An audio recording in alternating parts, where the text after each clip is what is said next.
बदलापूरमध्ये 20 lakh litre जलकुंभाचं लोकार्पण पार पडलेलं आहे। आमदार किसन कथोरे यांच्या हस्ते हे लोकार्पण झालं। या जलकुंभामुळे कात्रप परिसरातील पाण्याची समस्या कायमस्वरूपी मार्गी लागली आहे आणि त्यामुळे नागरिकांमध्ये समाधान व्यक्त केले जात आहे। सांगलीच्या दुधोंडीमध्ये बैलगाडा शर्यतीचा थरार रंगलेला होता। आमदार पृथ्वीराज देशमुख यांच्या वाढदिवसाच्या निमित्तानं शर्यतीचं आयोजन केलं होतं। शर्यतीसाठी कोल्हापूर, सातारा, सोलापूर या जिल्ह्यांसह कर्नाटक राज्यातून 200 पेक्षा अधिक बैलगाड्या सहभागी झाल्या होत्या। अलिबागमध्ये आजपासून 4 दिवस कबड्डीचा थरार रंगणार आहे। रायगड जिल्हा कबड्डी असोसिएशननं कबड्डी लीगचं आयोजन केलेलं आहे। या स्पर्धेमध्ये नामवंत खेळाडूंचे 8 संघ सहभागी होणार आहेत। सततच्या हवामानामधल्या बदलामुळे हापूस आंब्यावर परिणाम होतोय। अवकाळी पावसाचा फटका बसल्यामुळे 20 ते 25% हापूस आंब्याचं उत्पादन होण्याची शक्यता आहे आणि त्यामुळे आंबा उत्पादकांना आर्थिक संकटांना सामोरं जावं लागणार आहे। सांगलीच्या मिरजमध्ये मल्टी स्पेशालिटी हॉस्पिटलचं लोकार्पण आरोग्यमंत्री प्रकाश आंबेडकर यांनी केलंय। शहरातील 45 डॉक्टर्सनी मिळून हे मल्टी स्पेशालिटी रुग्णालय सुरू केलंय। रुग्णालयाचा रुग्णांना मोठा फायदा होणार आहे।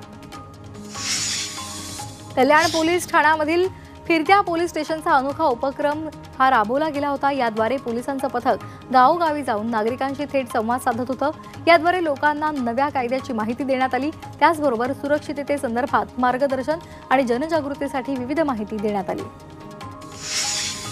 उल्हासनगरच्या कॅम्प 3 या परिसरामध्ये इमारतीचा सज्जा शेजारच्या घरावर कोसळला। यामध्ये 2 मुली किरकोळ जखमी झाल्यात। धोकादायक इमारत असूनही महापालिका याकडे दुर्लक्ष करत असल्याची तक्रार नागरिकांनी केली आहे। भंडारा पोलिसांनी ट्रॅक्टर ट्रॉली आणि मोटरसायकल चोरणाऱ्या टोळीचा पर्दाफाश केलाय। पोलिसांनी 5 अट्टल चोरट्यांकडून 5 गुन्हे उघडकीला आणलेत। या चोरट्यांकडून 11,86,000चा मुद्देमाल जप्त केला आहे। गोंदियामध्ये रामनवमी निमित्तानं सामूहिक विवाह सोहळ्याचं आयोजन करण्यात आलं। या सोहळ्यामध्ये 135 जोडप्यांचा विवाह पार पडला। मागील 33 वर्षांपासून मांडोदेवी देवस्थानमध्ये सामूहिक विवाह सोहळ्याचं आयोजन केलं जात आहे। येवला तालुक्यातील चिवगे गावामध्ये जनावरांचा चारा जळून गेलेला आहे। चाऱ्याच्या ट्रॉलीला आग लागल्यामुळे संपूर्ण चारा जळाला। एक लिंबाचं झाडही यामध्ये भक्ष्यस्थानी पडलं। शेतकऱ्याचं यामध्ये आर्थिक नुकसान झालंय। मनमाड शहरामध्ये रामनवमी जल्लोषात साजरी करण्यात आली। संध्याकाळी राम मंदिरापासून शोभायात्रा काढण्यात आली। या यात्रेमध्ये राम सीता यांचे देखावे साकारण्यात आले होते। निफाडच्या पिंपळगावमध्ये रामनवमी निमित्तानं रामरथ मिरवणुकीचं आयोजन करण्यात आलं होतं। मिरवणुकीच्या मार्गावर विद्युत रोषणाई करण्यात आली होती। यावेळी ढोल, ताशे, घोडे, उंट आणि झांज पथकही तैनात होतं। येवला तालुक्या शहरामध्ये श्रीरामांच्या मूर्तीची भव्य मिरवणूक काढण्यात आली। ढोल ताशांच्या गजरात श्रीराम, लक्ष्मण, सीता त्याचबरोबर हनुमानाची वेशभूषा करून देखावा साकारण्यात आला।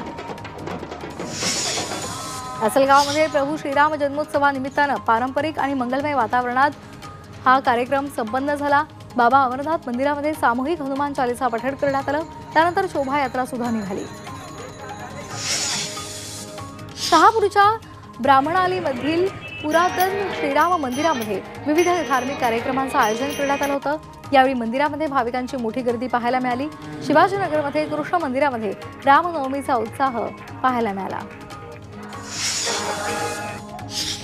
सांगलीच्या जतमधून चैत्र वारीसाठी दिंड्या रवाना झालेल्या आहेत। लाकडी सागवानी रथासह शेकडो वारकरी विठू नामाच्या गजरामध्ये रवाना झाले। दुजेगावमध्ये बागडे बाबा रथाचा रिंगण सोहळा पार पडला। यावेळी वारकरी दिंड्यांमध्ये सहभागी झाले होते। भिवंडी तालुक्यातील मराडेपाडामध्ये शिवाजी महाराजांचं मंदिर उभारण्यात आलंय। रामनवमी निमित्तानं मंदिरामध्ये हजारो भाविकांसह पर्यटकांची मोठी गर्दी झाली। शक्तिपीठासमोर लांबच लांब रांगा पाहायला मिळाल्या। पुण्यामध्ये अनेक भागांमध्ये रामनवमी निमित्तानं कार्यक्रमाला अनेक जणांनी उपस्थिती लावलेली होती। पुण्यातल्या श्रीराम चौकामध्ये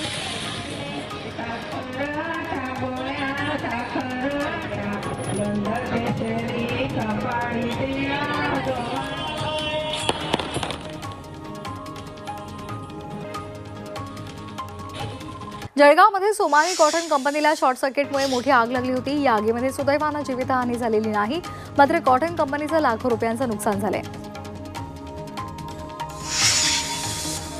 अकोला जिल्ह्यातील दहिगाव गावंडे गावामध्ये 4 एकर गव्हाचं पीक जळून गेले। डीपीमध्ये शॉर्ट सर्किटमुळे आग लागल्यामुळे गव्हाच्या पिकाला आग लागली। यामध्ये 4 एकर गव्हाची राखरांगोळी झाली।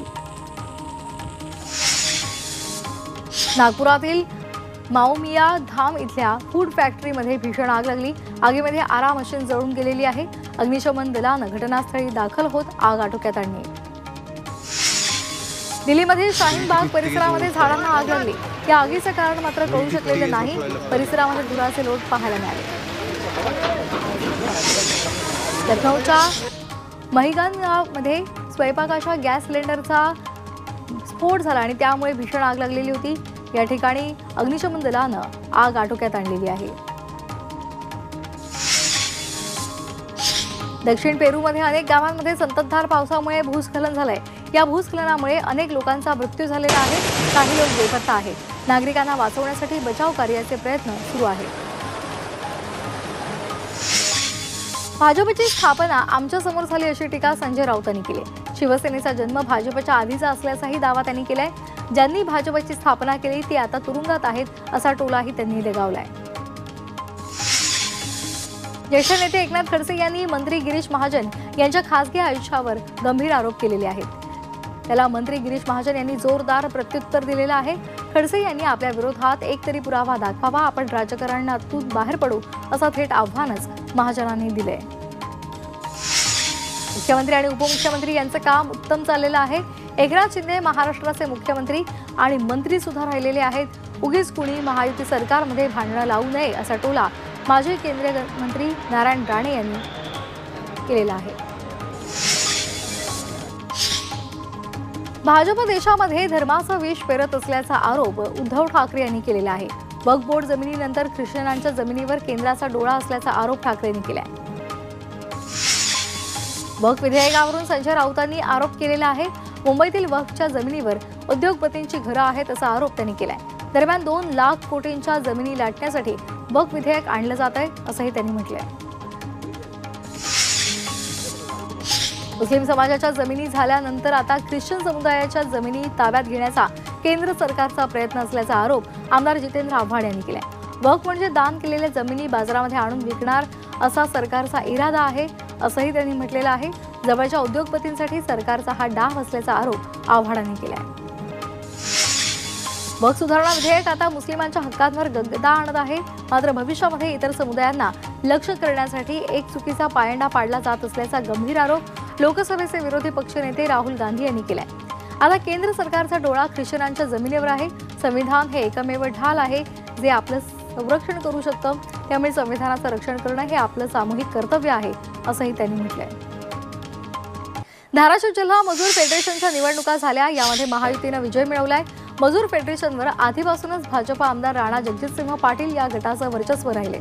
यावेळी जिल्हा मजूर फेडरेशनचे 13 पैकी 12 उमेदवार महायुतीचे निवडून आलेत।